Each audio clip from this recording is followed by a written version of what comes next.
sadaki naira 200,000 an biya lakadan ba ila ajalin ba shi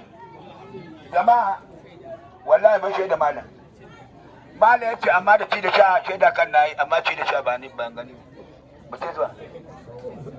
malam ya ce da cinta da shanta da biyan bukata in ji malam wa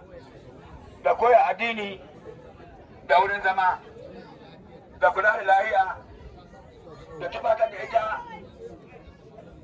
suna wuyan mai suna Muhammadu Jamilu duka gobi ya tashi daga gidan ubanta ya koma gare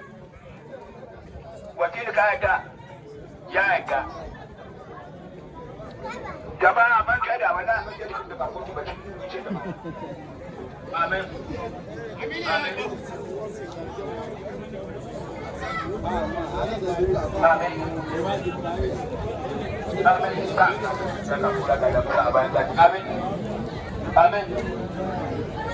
amin amin mu je zuwa mana amin kuma an kuwa kara addu'a ga musulmi amin ba ka mai saura a nan ba ni saura shekara nawa ban ga ba amin amin amin Allah rubuta aljanna amin malam amin ya Allah amin amin ga kudi daga hannun wani fatiha salatul fatiha baki ne da niyya malam salamu alaikum malam mai magana ya ta magana dan shogo ya kawo sarka alhamdulillahi rabbil alamin fatiha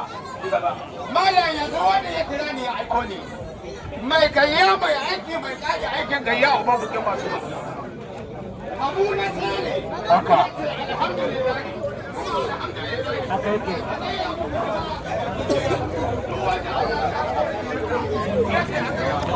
wala abu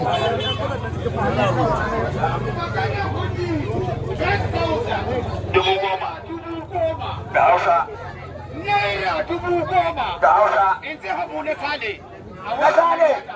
a yau masa ko wa'u wa'i sanda sai da ke da kwakwowa sai ta san kwakwa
Baba Shehu.